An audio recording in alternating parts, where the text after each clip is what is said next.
Hello viewers, আসসালামু আলাইকুম। আশা করি সকলেই ভালো আছেন। আজ আপনাদের দেখাবো কিভাবে চিকেনের সাথে ডিম মিশিয়ে চিকেন ফ্রাই বানাবেন। তাহলে চলুন দেখে নিই চিকেন ফ্রাই কিভাবে বাসায় বানাবেন। একটি পাত্রে মাপমতো সাইজের 5টি মাংসের পিস নিয়েছি।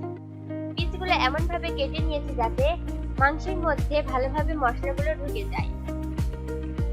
এখন এর মধ্যে 1 চামচ আদা ও রসুন বাটা দিয়ে দিলাম। দিয়ে দিচ্ছি 1 চামচ লাল মরিচের গুঁড়ো, 1 চামচ জিরার গুঁড়ো,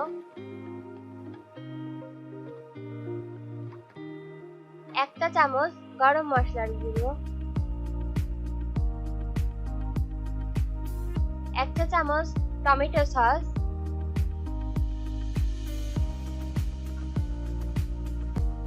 1 চামচ লেবুর রস, পরিমাণ মতো লবণ ও 1 চামচ সয়া সস। মশলাগুলো হাত দিয়ে ভালোভাবে মেখে নিব যাতে মাংসের সব জায়গায় মশলাগুলো ভালোভাবে মেখে যায়।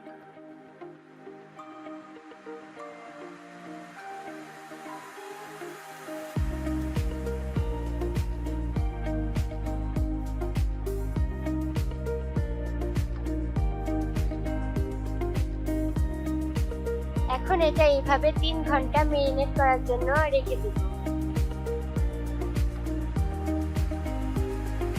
3 ঘন্টা পর ফিরে এলাম। দেখুন মশলাটা মাংসের সাথে খুব ভালোভাবে মেখে গেছে।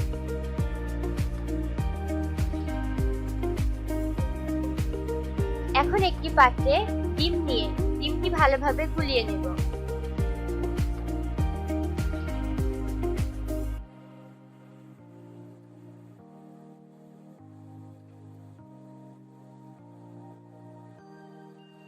এখন একটি মাংসের পিস ডিমের মধ্যে ভালোভাবে মেখে নেব।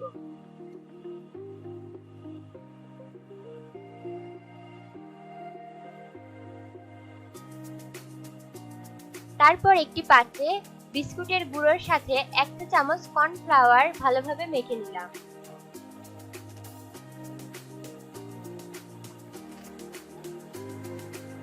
এখন ডিম মেশানো মাংসের পিসটি এর মধ্যে দিয়ে ভালোভাবে মেখে নেব।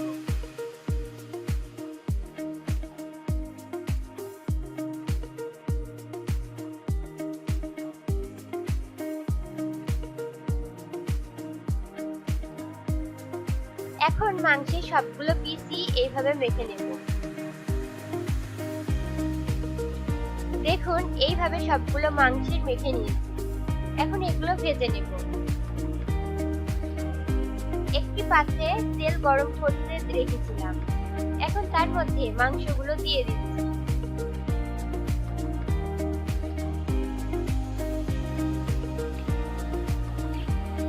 মাংসগুলো মাঝে মাঝে উল্টে দিয়ে চারিদিকে ভালোভাবে ভেজে নিতে হবে।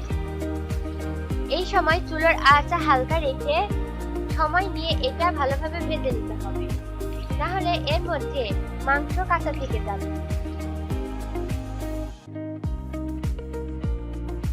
দেখুন এগুলো ভালোভাবে ভাজা হয়ে গেছে। এখন উঠিয়ে নিচ্ছি।